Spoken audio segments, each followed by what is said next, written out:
तो साथियों नमस्कार, स्वागत है आप सभी का बिहार बोर्ड एकेडमी पर।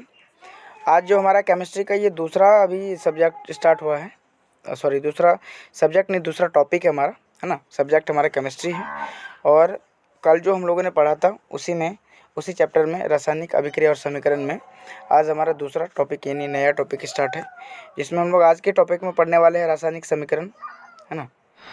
रासायनिक समीकरण, है ना। तो पहले देखते हैं रासायनिक समीकरण क्या है। तो रासायनिक समीकरण की बात करें तो किसी रासायनिक अभिक्रिया में भाग लेने वाले पदार्थ के संकेतों एवं सूत्रों की सहायता से उस अभिक्रिया का संक्षिप्त निरूपण ही क्या कहलाता है, रासायनिक समीकरण कहलाता है। कहने का मतलब है कि जो किसी रासायनिक अभिक्रिया में भाग लेगा और पदार्थ के संकेत एवं सूत्रों की सहायता से उस अभिक्रिया का जो संक्षिप्त यानी छोटा सा निरूपण होगा उसे ही क्या कहेंगे, रासायनिक समीकरण कहा जाएगा। उसके बाद अगला हमारा है कि यानी कि एक नोट पॉइंट है यहाँ पे, केमिकल रिएक्शन की बात है। केमिकल रिएक्शन के अभिकारक एवं प्रतिफल, है ना। अभिकारक और प्रतिफल को प्रदर्शित करने के लिए पदार्थों के संकेत एवं सूत्रों को व्यवस्थित करना पड़ता है, क्या है ना। कल के टॉपिक में हम लोगों ने पढ़ा था अभिकारक क्या है और प्रतिफल क्या होता है। तो हम लोगों ने पढ़ा था कि अभिकारक जो अभिक्रिया में भाग लेता है, प्रतिफल जो अभिक्रिया के दौरान जो नया पदार्थ बनता है वही क्या होता है, प्रतिफल होता है ना।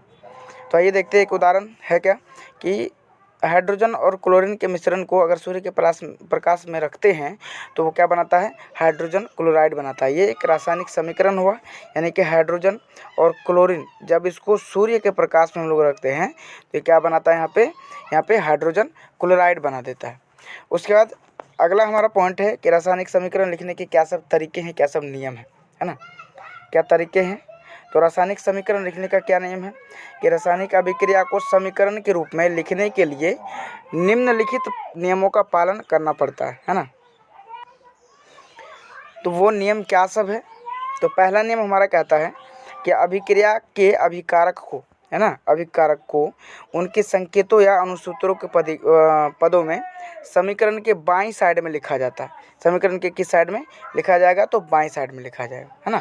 अभिक्रिया के अभिकारक यानी कि अभिकारक ये हो गया, ये सब अभिकारक हो गया, ठीक है, ये अभिकारक हो गया। और यही दोनों जब रिएक्शन करता है तो ये एक नया पदार्थ प्रतिफल बनाता है। तो कहता है कि अभिक्रिया के अभिकारक को उनके संकेतों या अनुसूत्रों के पदों में, संकेत या उसके अनुसूत्र के पदों में क्या करेंगे, समीकरण के बाईं साइड में लिखा जाएगा, ठीक है। हमारा ये पहला पॉइंट था। दूसरा पॉइंट कहता है कि अभिकारक के सूत्रों के बीच में क्या चिन्ह, कौन सा चिन्ह लगाया जाता है, तो इसके बीच में धन चिन्ह लगाया जाता है, नहीं प्लस का चिन्ह, यहाँ देखिए प्लस है तो धन चिन्ह लगाया जाता है ना। उसके बाद अगला कहता है कि अभिकारक के प्रतिफलों को उनके संकेतों या अनुसूत्रों के पदों में समीकरण के दाईं साइड में लिखा जाता है। प्रतिफल की बात करेगा तो ये दाएं साइड में प्रतिफल है ना। ये और ये दोनों अभिकारक हो गया क्योंकि दोनों ने अभिक्रिया करा है ना। अब दोनों जब नया पदार्थ बनाया तो ये क्या हो गया, प्रतिफल है। तो कहता है कि अभिक्रिया के प्रतिफलों को उनके संकेतों या अनुसूत्रों के पद में समीकरण की किस साइड में लिखेंगे, दाईं साइड में लिखा जाता है। और अगला हमारा पॉइंट कहता है प्रतिफलों के सूत्रों के मध्य कौन सा चिन्ह लगेगा, मध्य में धन चिन्ह लगता है। प्रतिफलों के सूत्रों के मध्य क्या लगाया जाता है, धन चिन्ह लगाया जाता है। यानी कि इसके आगे भी अगर कोई प्रतिफल बनता है तो वहाँ बीच में धन चिन्ह लगा के फिर वहाँ पे हम लोग उसका प्रतिफल का इक्वेशन लिखते हैं। यहाँ भी एक प्लस लगेगा, ठीक है। मान लीजिए कि ए एक अभिकारक है, बी एक अभिकारक है, दोनों ने रिएक्शन करा और प्रतिफल बनाया C+D। तो हमारा ये हो गया बाई साइड में, और बाई साइड में ये प्रतिफल हो गया, ये प्रतिफल, और उसके बीच में नियम कहता है कि प्लस चिन्ह का निशान होना चाहिए, धन चिन्ह होना चाहिए। और सॉरी ये अभिकारक हो गया, और ये जो प्रतिफल है इस प्रतिफल दोनों के बीच में क्या होना चाहिए, धन चिन्ह होना चाहिए। कॉन्सेप्ट क्लियर है, उम्मीद है। अगला क्वेश्चन हमारा कहता है, और सॉरी क्वेश्चन नहीं है, अगला पॉइंट कहता है कि अभिकारक और प्रतिफलों को तीर चिन्ह के द्वारा अलग अलग दिखाया जाता है। यहाँ बीच में तीर चिन्ह दिया जाता है, यहाँ पे तीर चिन्ह दिया जाता है, और तीर चिन्ह के द्वारा इसको क्या किया जाता है, अलग दिखाया जाता है। और एक चीज़ और है कि ये जो तीर चिन्ह है, ये तीर चिन्ह यह दिखाता है कि अभिक्रिया किस दिशा में हो रही है ना, अभिक्रिया किस दिशा में हो रही है।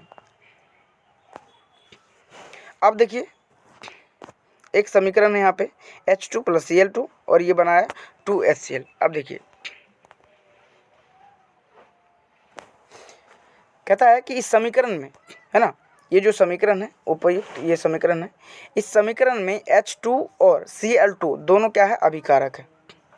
इस समीकरण में क्या है, ये H2 और Cl2 है, दोनों क्या है, अभिकारक है, जबकि 2HCl क्या है, प्रतिफल है। तथा तीर चिन्ह यह बताता है कि अभिक्रिया के फलस्वरूप जो प्रतिफल बनता है वो तीर चिन्ह को दर्शाता है। अब अगला पॉइंट हमारा है कि किसी भी रासायनिक समीकरण का संतुलन, है ना, तो अगला पॉइंट हमारा संतुलित करने के लिए। तो कहता है संतुलित समीकरण और असंतुलित समीकरण, ये एक पॉइंट है। तो इससे पहले संतुलित कैसे करेंगे ये जानने के लिए हमें पहले संतुलित समीकरण किसको बोलते हैं और असंतुलित समीकरण किसको बोलते हैं ये जानना पड़ेगा। तो आइए जानते हैं। संतुलित समीकरण की बात करें तो वह समीकरण जिसमें समीकरण के दोनों ओर प्रत्येक तत्व के परमाणु संख्या क्या होना चाहिए, एक समान होना चाहिए। क्या होगा, तब वो संतुलित कहलाएगा। जैसे में ये हाइड्रोजन है, ये क्लोरीन है और ये 2HCl है। कहने का अर्थ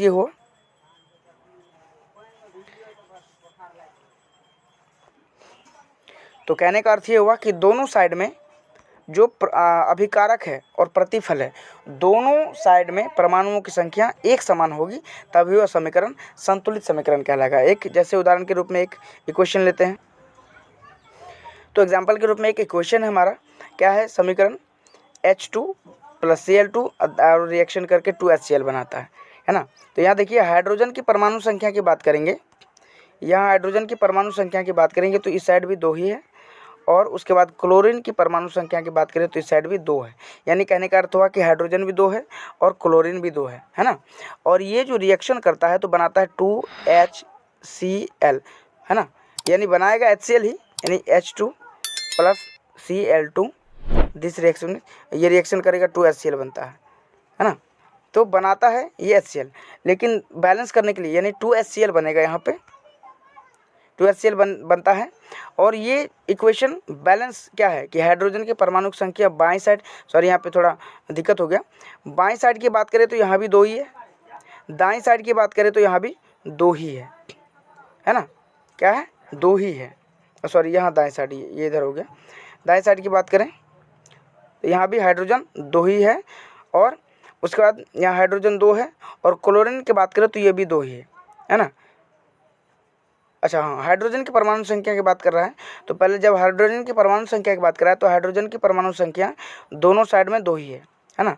उसके बाद आप देखिए अगला कहता है कि क्लोरीन की परमाणु संख्या, तो क्लोरीन की बात करें यहाँ भी क्लोरीन 2 ही है, और यहाँ 2 × H × Cl, तो कहने का अर्थ ये पूरे समीकरण में 2 लग गया, तो यानी इस हिसाब से पूरे समीकरण में 2 लग गया, तो इस हिसाब से क्लोरीन भी यहाँ पे 2 है ना।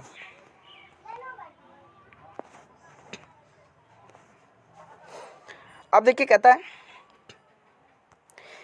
इस समीकरण के दोनों ओर हाइड्रोजन की क्लोरीन की परमाणु संख्या एक समान है, हाइड्रोजन तथा क्लोरीन दोनों की, अतः यह समीकरण क्या है, संतुलित है, यानी बैलेंस है, यानी इधर भी बराबर, इधर भी बराबर, इधर भी बराबर, इधर भी बराबर, दोनों साइड में क्या है, बराबर है। तो क्या है, ये समीकरण संतुलित है। अब आते हैं अगला जो हमारा पॉइंट है, असंतुलित रासायनिक समीकरण। तो असंतुलित की बात करें तो असंतुलित समीकरण किसको बोलेंगे कि वह समीकरण जिसमें समीकरण के दोनों तरफ के तत्वों की परमाणु संख्या क्या होना चाहिए, क्या होगा, असमान होता है, उसी को हम क्या बोलते हैं, असंतुलित रासायनिक समीकरण कहते हैं, है ना। जैसे यहाँ पे एक उदाहरण है H2 + O2, यानी हाइड्रोजन है, ऑक्सीजन है ना, और ये रिएक्शन करके H2O बनाता है, यानी जल बनाता है। अब देखिए इसके बाद इसमें क्या होता है कि हाइड्रोजन के परमाणु की संख्या क्या है, बाईं साइड भी 2 ही है, यहाँ 2 है, और दाईं साइड भी क्या है, 2 है, यानी यहाँ भी 2 ही है। ऑक्सीजन की परमाणु संख्या की बात करें तो बाईं साइड क्या है, 2 है, यहाँ पे 2 है, और ऑक्सीजन की परमाणु संख्या की बात करें दाईं साइड, तो दाईं साइड क्या है, ऑक्सीजन की परमाणु संख्या 1 ही है, क्या है, 1 ही है, यहाँ पे 1 ही है। अगर इस समीकरण की यानी कि ये जो